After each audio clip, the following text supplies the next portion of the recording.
Sesat pikir dalam dunia pengadaan, meluruskan logika dan integritas. Halo sahabat para pecinta belajar pengadaan. Hari ini kita bahas topik yang sedikit berbeda, tapi sangat penting. Bukan soal aturan, bukan soal tahapan, tapi soal cara berpikir. Karena dalam banyak kasus pengadaan, yang bikin kita tersandung bukan sekadar pasal, tapi pola pikir yang menyesatkan. Kita akan bahas 5 sesat pikir dalam dunia pengadaan, yang sering banget muncul di lapangan, mungkin juga tanpa kita sadari. Apa itu sesat pikir? Sesat pikir, atau logical fallacy, adalah cara berpikir yang kelihatannya masuk akal, tapi sebenarnya salah secara logika. Nah, dalam pengadaan, sesat pikir ini sering muncul karena 3 hal. Tekanan waktu, tekanan dari atasan, atau kebiasaan lama yang tidak pernah dikoreksi. Dan kalau dibiarkan, sesat pikir ini bisa pelan-pelan menggerogoti integritas sistem. Mari kita bahas satu persatu. Nomor 1. Appeal to authority. Arahan ilegal dari atasan. Kalimatnya sering begini, pokoknya pakai merek ini, sudah arahan pimpinan.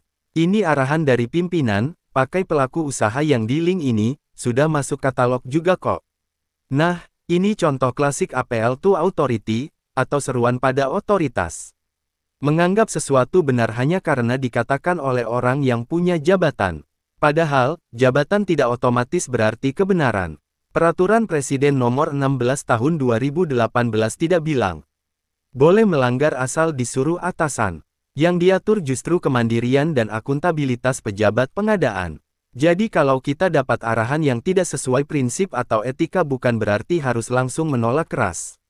Tapi sampaikan justifikasi tertulis, berdasar aturan dan data. Dengan begitu, keputusan tetap berada di jalur hukum, tanpa menimbulkan konflik personal. Ingat, integritas bukan berarti melawan, tapi meluruskan dengan cara yang benar. Nomor 2. False dilemma. Pengadaan dengan waktu yang sangat mepet. Pernah dengar kalimat begini, yang penting cepat, nanti urusan pemeriksaan belakangan. Ini pekerjaan prioritas nasional strategis, paket eye-catching, akan diresmikan sebulan lagi, kalau tidak selesai maka tamat riwayat kita. Nah, ini sesat pikir false dilemma, atau dikotomi palsu. Seolah hanya ada 2 pilihan, cepat tapi langgar aturan, atau lambat tapi sesuai prosedur namun bisa terlambat. Padahal selalu ada jalan tengah. Kita punya pengadaan dini, kita punya e-purchasing, kita punya katalog, bisa diskresi pengguna anggaran, penunjukan langsung, bahkan mekanisme pengadaan darurat, yang semuanya sah secara hukum.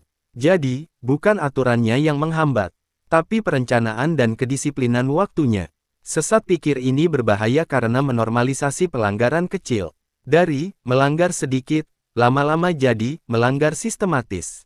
Dan ujungnya, semua jadi biasa saja. Padahal, justru di situ letak integritas kita diuji. Nomor 3. Appeal to tradition. Menggunakan dokumen atau cara lama, karena dulu berhasil. Ini bentuk appeal to tradition, alias pembenaran berdasarkan kebiasaan lama.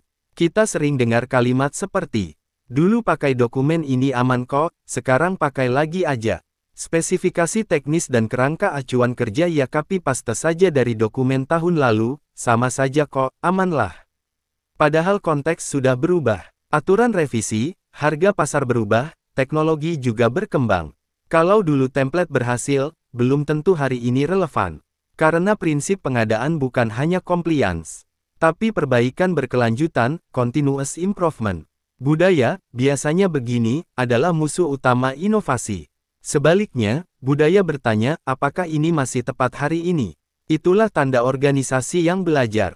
Nomor 4. Hasty generalization. E-katalog tidak transparan, banyak orang dalam, bisa diatur.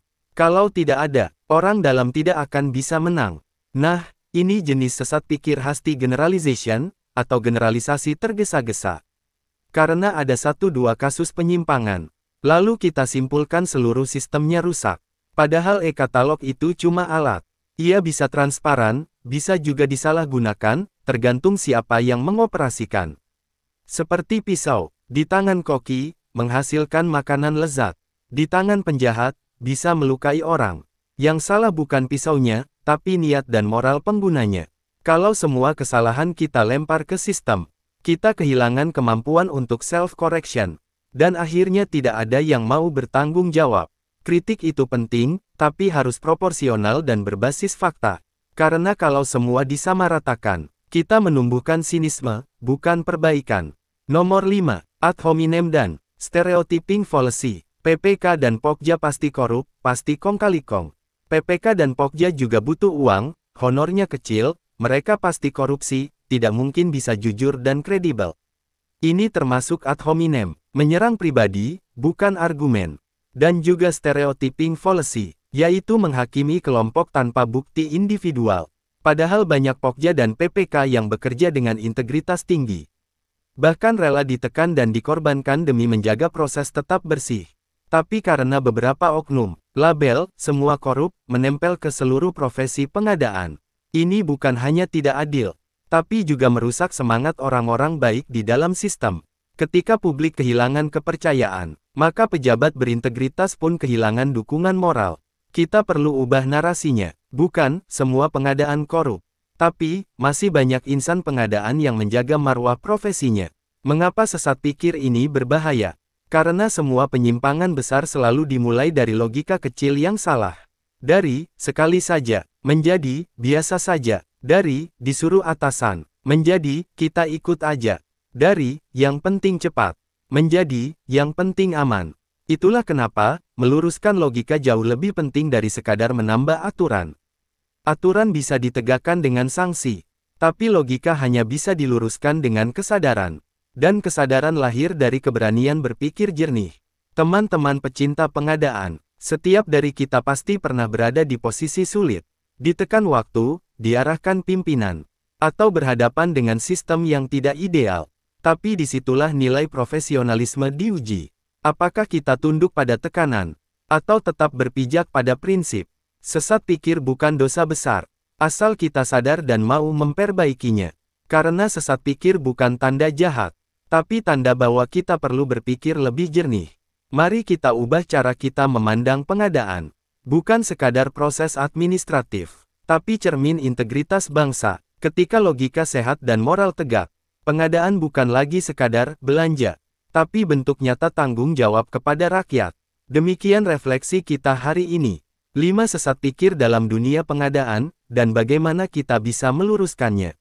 Kalau sahabat merasa video ini bermanfaat, silakan klik like, share, dan subscribe, supaya semakin banyak rekan ASN dan pelaku pengadaan yang tercerahkan dan berpikir dengan logika yang sehat.